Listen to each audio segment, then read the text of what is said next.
Bonjour, conjoncture économique difficile, réglementation de plus en plus protectrice pour les consommateurs, pour les salariés et pour l'environnement. Bref, les risques encourus par les chefs d'entreprise ont considérablement augmenté ces derniers temps. Chaque année, il faut savoir que des milliers de dirigeants sont même mis en examen. Mais attention, être mis en examen ne conduit pas forcément à un procès ni même à une condamnation. Alors pour bien comprendre cette procédure qui bien souvent complique la vie de l'entreprise, notre expert aujourd'hui s'appelle Grégory d'Orange. Il est avocat spécialisé en droit pénal et en droit pénal des affaires. Maître, je me tourne vers vous. Première question. Tout d'abord, définissez-nous bien ce que recouvre ce statut de mise en examen. Il faut tout d'abord préciser que la mise en examen, qu'on appelait autrefois inculpation, n'est pas une décision de culpabilité. Autrement dit, ce n'est pas parce que vous êtes mis en examen que vous êtes coupable de l'infraction ou des infractions qui vous sont reprochées. La mise en examen est décidée par un juge indépendant, le juge d'instruction, dans le cadre d'une procédure appelée information judiciaire. Et dans l'actualité, on entend beaucoup parler de mise en examen avec ce sentiment que la procédure est quasi automatique en cas du moindre soupçon. Est-ce vraiment le cas, maître? Pas du tout. De simples soupçons ou de simples indices ne peuvent donner lieu à une mise en examen. Une mise en examen, qu'elle concerne une personne, une association ou une société, ne peut survenir qu'en cas d'indices graves ou concordants, laissant supposer une implication à l'infraction reprochée.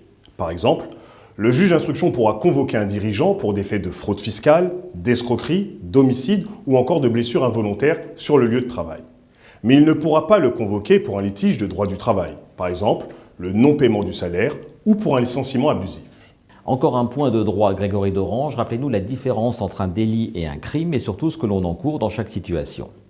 Un délit est une infraction dont la peine maximale encourue est de 10 ans d'emprisonnement. Tandis que le crime est une infraction dont la peine maximale encourue est supérieure à 10 années d'emprisonnement. Et concrètement, comment se passe une procédure de mise en examen? Dans tous les cas de figure, il y a un interrogatoire devant le juge d'instruction. C'est ce que l'on appelle l'interrogatoire de première comparution. Il peut avoir lieu soit après une convocation écrite reçue par le dirigeant, soit après que le chef d'entreprise a été placé en garde à vue dans les locaux de la police ou de la gendarmerie. Et quels sont à ce moment-là les droits du dirigeant interrogé? Avant l'interrogatoire, il a le droit d'être assisté par l'avocat de son choix et peut avoir accès au dossier de la procédure. Pendant l'interrogatoire, il a le droit de faire des déclarations spontanées, le droit de répondre aux questions du juge, mais aussi le droit de se taire. Alors on va se placer dans l'hypothèse d'une mise en examen. Que se passe-t-il à présent et surtout quels sont à ce moment-là les droits du dirigeant? Il peut notamment demander au juge d'instruction l'exécution de certains actes, comme par exemple une expertise ou encore l'audition de certaines personnes en qualité de témoin.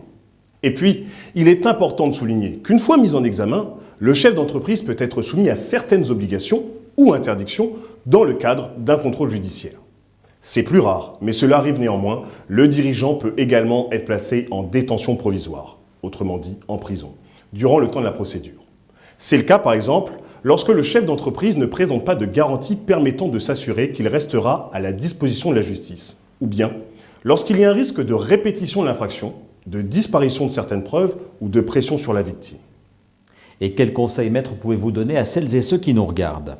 Un premier conseil de bon sens. Surtout, ne prenez pas à la légère une convocation, qu'elle émane du juge d'instruction ou des services de police. Préparez immédiatement votre défense et, compte tenu des enjeux, faites-vous accompagner par un avocat expérimenté.